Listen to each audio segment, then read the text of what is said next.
Okay, thank you very much for having me after lunch. I'll tell you about Gero. Gero is a company, is a project and a company that is aiming to produce an impactful intervention against aging. So it's been a while since I talked here, so I'll tell you what's going on here at Gero. So what we have learned over the last, let's say, 2 years, I think, what is our progress. So what we now know about aging interventions and limits of age reversal in humans, how to fund a development of anti-aging intervention, and what we can expect from all of that. So let me start from a little backstory. So the backstory is how we got here into aging. So our interest into the problem started with 2 observations. So first, somebody told me that there are animals, well, higher mammals, almost our brothers, like these wonderful guys, who do not age. So in 2005, I think there was a first publication that those guys do not show any signs of age-related increase of mortality. The mortality doesn't accelerate there. So 2 years ago, Calica actually used, I don't remember, about 6,000 animals to prove that this is indeed the case.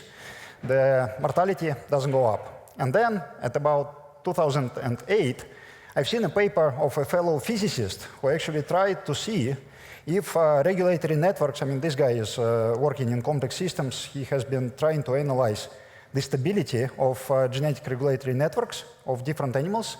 And he published a paper with the observation that he could not decide if regulatory networks of most animals are stable or not. So what's stability? So stability is a simple thing. Stability is a property, it's a dynamical property. It's not like a level of certain protein or enzyme. It's a property of a system if it amplifies errors or noise or it doesn't. So for example, in a nuclear plant, you have fluctuations of neutron numbers. So you have energetic particles that are flying around. But the total number of these particles doesn't grow, so you have a steady energy output. So if the system is unstable, the total number of energetic particles is increasing, and then if you are not very careful, you have, at the best case scenario, you have a meltdown, if not a nuclear explosion. So we speculated that in these genetic regulatory networks, in the regulatory networks that are controlling our life, there could be 2 different scenarios. So certain animals may have regulatory networks that are prone to errors, so they amplify noise and exponentially amplify the number of regulatory abnormalities. So that would be the normally aging animals, like probably mice. And then there could be some other animals who control their regulatory errors and damage, like nuclear power plants. And those animals should be negligibly senescent, so they should not show any signs of age-accelerated mortality, aging, everything else, even age-related changes. So we decided to build an effort that would look at data from different animals and try to understand if, first of all, this is true, and second, what is the place of humans on this scale? Are we stable, not stable? How far are we from the stability? If we are not stable, how to make us stable? What are the genetic and molecular factors that are controlling stability and could possibly confer this kind of, not infinite, of course, lifespan, but at least infinite health span? So we've been doing that for already quite a while. We started from tens of thousands of life histories of mice from Mouse Phenome database, other public sources. We started working with Roswell Park Cancer Center with Andrei Gutkov because he has lots of data on mice. If you want to do this stability, you cannot do just analysis of age-dependent data. You have to do what is called longitudinal data, where you have multiple measurements of the same guy along the aging trajectory of the same guy. Only in this way you can see if that guy is actually slowly moving along some kind of aging trajectory or exponentially explodes. So now we have access to UK Biobank, so we have more than 500,000 electronic medical records. We have lots of genetics. We have lots of data from consumer lab testing companies. We have got a bunch of papers. I will mention them shortly in a while. And we are happy to say that we have now in the industry collaboration with a big pharma company who is helping us, to get millions, or probably even up to 100 million electronic medical records. For our fun to play with numbers and to understand what aging in humans is. So let me recap very quickly what we have learned over this time. So first, we have seen that in mice, aging is indeed simple. If you count, really, literally count the number of factors that is deviating from norm as the animals age, you would see that the total number of such factors increases exponentially. So errors produce more errors. The more errors you have, the more damage you have, the more damage you are going to get, let's say next day. So you have this exponential amplification of damage, and all markers of damage in mice accelerate exponentially, increase exponentially, and that the doubling time is actually coincides with the mortality rate doubling time. So the same process that makes damage exponentially accumulate is the same process that eventually kills these poor animals. So mice are normally aging, guys. So if an animal is unstable, it sounds scary.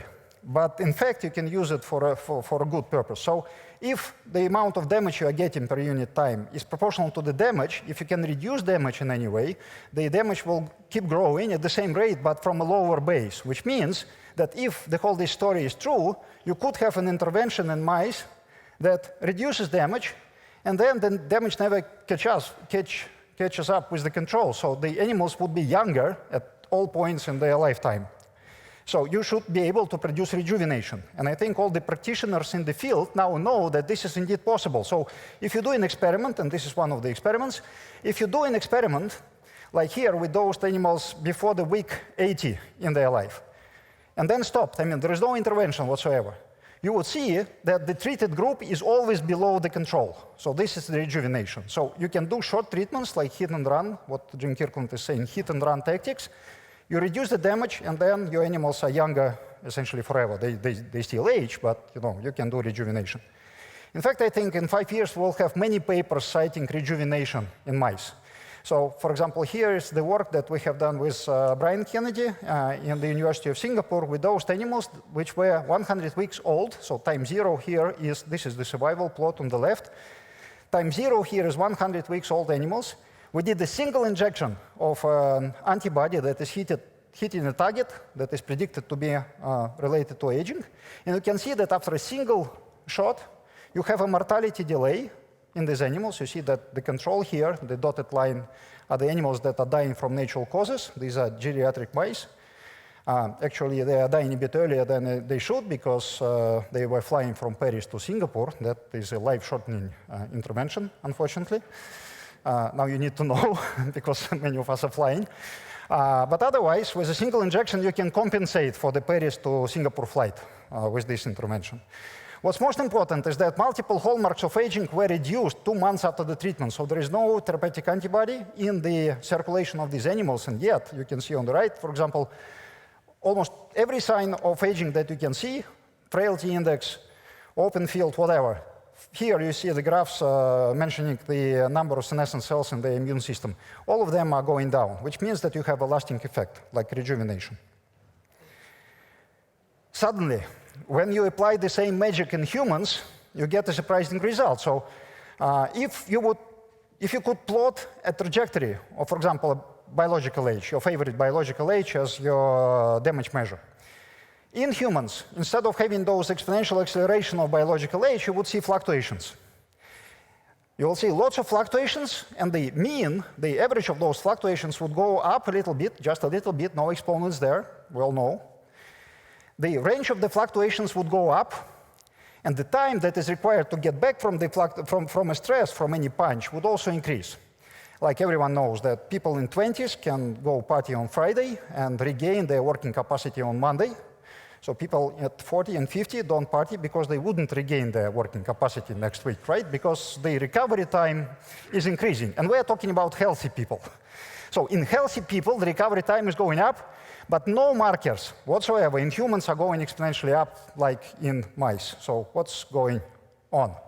So last year we published a paper, and we got an interview with Scientific American on that, because it's really one of the best papers we published so far. We measured directly the recovery time in humans. So we measured the fluctuations of the biological age in humans, and we observed that the recovery rate, this is the inverse time on the left, you can see that the recovery rate is going down. And it hits zero at about 100 years old, which means that if you are that old and still have no diseases, you still cannot recover. I mean, you would die anyway because the stability is lost. And this is the evidence for the kinetic factors. This is the evidence of the existence of maximum lifespan in humans. It means that there are factors in humans that are controlling your recovery rate, resilience, and the loss of resilience controls your maximum lifespan. So how can you visualize all this stuff? I mean, with that instability, explosion is very simple, right? Like damage produces more damage, you have the exponent, explosion, and everyone is dead. So what's going on in humans? You can visualize the trajectory of the organism state fluctuations in humans with the analogy on the right. So you can think about the human organism like a ball in some kind of a potential, and this potential is formed by regulatory interactions. So stresses like you don't eat, you eat too much, you don't sleep, whatever, you have a bad mood, all these things are changing the position of this ball. That ball is oscillating in a potential well, and as you age, there is another process that has nothing to do with the fluctuations of the biological age. It's different stuff, like Eric Verden told us yesterday, as an indication for that. There is a different process that reshapes the regulatory forces in such a way that over time, the potential becomes shallower, you become slower, the range of the fluctuations is increasing, and once, in an unfortunate moment of your life, you go over and start disintegrating exponentially like a mouse. So essentially, it means that there are two processes that work together. You have many regulatory abnormalities, irreversible damage that occurs in different cells in your body in different ways. This is a mounting effect of many independent transitions like epimutations, mutations, all kinds of stuff that occur everywhere in your body at a constant rate. It builds a linearly increasing number of damage, and that damage puts stress on your physiological systems in such a way that you are losing reserves and start disintegrating. It's like many different factors in different patterns occur in different tissues at different rates, but at the same time, you get a compound effect of all those changes that is reducing the reserves in your system and produces the loss of resilience and disintegration. So if this is all true, and that's what we see in the data now already, approaching millions of samples and so on, I would try to do two statements about the longevity biotech. So first, I believe that in the coming, let's say, 3 to 5 years, we will have lots of publications suggesting that any drug that is working against any hallmark of aging reduces all other hallmarks of aging, and the effects are equivalent to rejuvenation. So you can do a short treatment with an anti-aging drug in mice, and you would get rejuvenation. You would have lasting effects of hit-and-run tactics. Then we predict from the data that we see is that the same drugs would have small effects in healthy humans because they're resilient. And whenever you would stop the treatment, your favorite biological age measure would go up again once the treatment is lost. I think that's what everyone understands intuitively. Whenever you try to do healthy lifestyle, you know how long the effects last. With this, we are claiming that there are essentially two aging phenotypes. So one of them is your frailty, senescence, whichever you call it. This is the late life phenotype. So it occurs once you lose your dynamic stability. So that's where you have multiple diseases forming at the same time. You are very sick. You have all markers of inflammation and everything. This is exactly the stuff that we are testing in mice right now. So we will help people with lots of diseases. We will extend last 10 years of life in humans. This is compression of morbidity, of course. So you will double last 10 years of life. It's not like, doubling your life. It's doubling your last 10 years of life. So most of the longevity industry is working here, because here where the diseases are, because we have to do diseases if we do longevity therapeutics. And then there is another aging phenotype. It's like true aging. I like what Eric Verden told yesterday, like true age, right? There is a true aging process that has nothing to do with these inflammation markers and senescence frailty. It works all your life. So you have to have a drug that would work all your life. It's irreversible. It's thermodynamically irreversible, which means that you cannot revert it. You can only stop it. But if you can stop it or delay it, you can produce multiple-fold improvement in human lifespan. And this is the most impactful anti-aging intervention that you can do, and that's what Gero is, in fact, trying to achieve. So now, that looks a bit ambitious, because you jump from something that looks like a disease, late life morbidity and mortality, to something that is not. That is like whatever, true aging, what is that? So how to talk to people in biotech and pharma about that? And here I think we made another interesting discovery this year. So we're happy to say that we will announce very soon a collaboration with a very big pharma company that looked at our capabilities in a totally, I would say, disruptive way. So people in pharma understand aging very well. People in pharma understand, in fact, that aging is not entirely reversible. And this is a big pain for them, because pharma wants to do drugs that actually change the state of a human body within a reasonable time frame of clinical trials, phase 2. So they don't want to do clinical trials for 10 years. So they know they want to do chronic diseases, and most chronic diseases are age-related, which means that if you do, for example, genetic studies against chronic diseases, you get the same genetic variants. The same genetic variants are risk factors for fibrosis, for chronic kidney diseases, for hypertension, for diabetes, everything.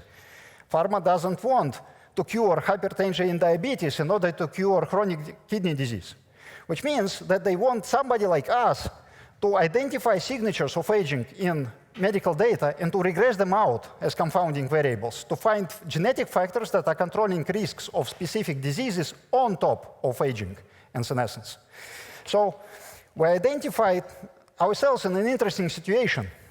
As a business, we are working with large-scale databases of human data, including clinical variables, including whole exome sequencing, everything, genetics, clinical data, and everything.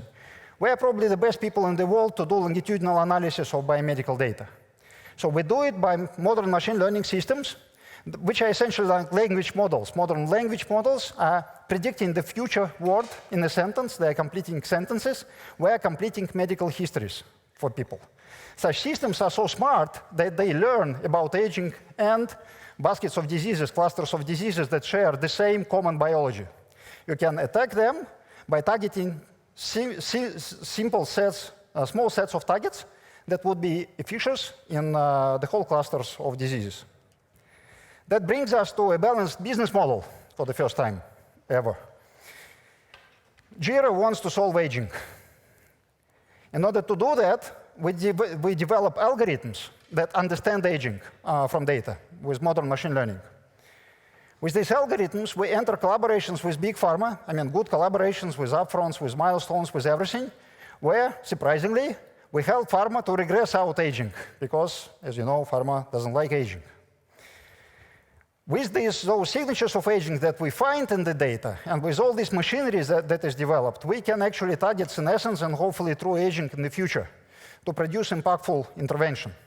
So this we want to do in-house, because we still believe that here, with our friends here and also in academia, we still understand more about senescence and aging than pharma. This will end very soon. In 3 to 5 years, I think pharma will start buying senescence analytics or all kinds of agents that are working against senescence and frailty.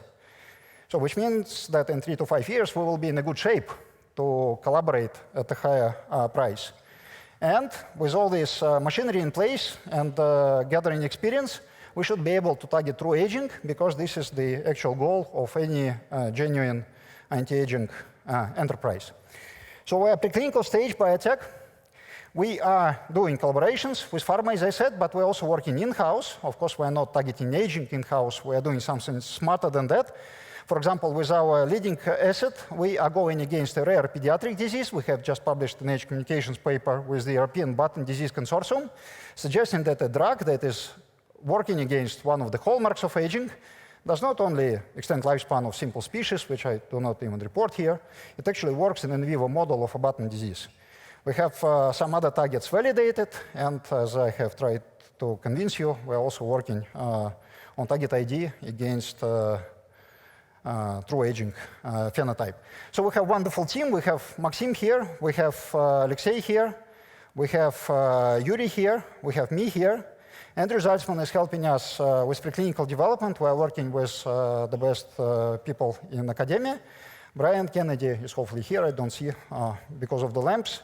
Andrei Gutkov, Yuri Olchenko, and Vadim Gladyshev are the people who are helping us on the genetics side. We have moved quite far. We want to move even further. I think Gero has a good chance to produce an impactful intervention against aging, and we request anyone to join the adventure.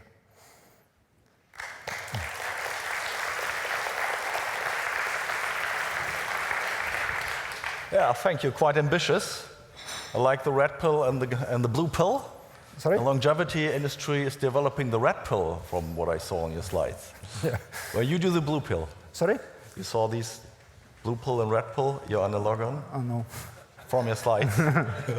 Yeah. We have the two pills for you. And you're offering the blue one. Yes, actually, I'm depending on probably on the age of the investors. I propose those who can wait a little bit longer.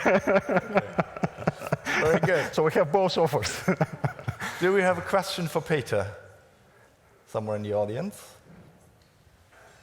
Yeah. This one. It's coming. Thanks, I enjoyed that. Thank you very much. I couldn't help thinking with the blue-red pill analogy that, I mean, really, until you've dealt with the red pill issues, to be honest, like dealing with cancer, which is going to hit 40% of people anyway, and other age-related issues that are going to shorten somebody's life because everybody dies of something, you can't really get on to the blue side actually making a meaningful difference until those things have been dealt with. Well, that's a bit, it's a conceptual discussion. My feeling here is this. Look, we reached the point where cancer is becoming #1 killer in the most advanced countries by controlling cardiovascular mortality. So now people have a horrible disease which occurs later in life. So imagine for a second that cancer will be solved. I mean, it will eventually be solved somehow. Then people will end up with something like dementia now at about 70 years old or 80 years old. So what I'm saying that by curing, by addressing those diseases one by one, you would end up with people who are getting even no less horrible disease at the state where their physiological reserves are already almost depleted. So what we are telling you here is that we shouldn't stop the depletion of physiological reserves first, because otherwise that will be, a run against the mill. The lower are your resources, the less are the chances that a successful intervention, even if invented, would actually help those people, because they would be already very weak, frail, and not resilient even to survive a powerful intervention against the future diseases. Did I answer? Kind of, but if you did, let's say you enhanced the blue side by 50%, you'd never see that in overall survival data because they die of something of the red side because they just die of a disease. So my problem with what you're saying is that you won't see a significant change until you've dealt with the other side. But okay. Well, essentially what we're saying is that other people are working on the on particular diseases. That's the rest of the world's problem, is it? Very good.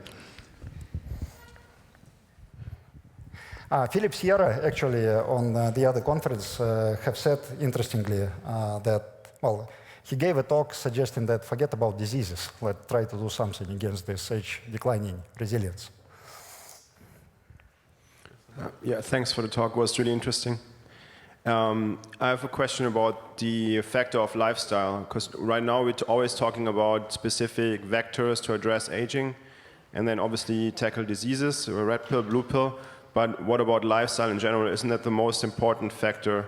Detoxification and then also fasting to have less oxidative damage and wouldn't that solve more than rejuvenation and attacking specific vectors? I think we are gaining experience with, common sense experience from own experience, but also from clinical trials, suggesting that you can do a lot, for example, with fasting and lifestyle in animals, but when you try to do the same in humans, the effects are not very strong, and they almost always disappear once you stop whatever fasting, right?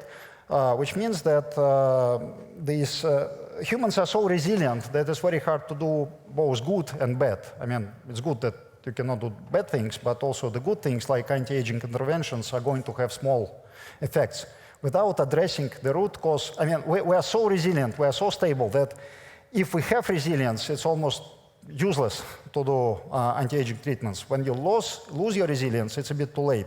So I think that the the sweet spot for therapeutic intervention in the future would be exactly the point where the resilience is lost, not before and not the after. So that's why I think people have to at least learn how to measure the resilience and then hopefully to control it. Yeah. Thank you, Peter. We're good? Yeah. Wonderful presentation. Thanks. Thank you. Bye.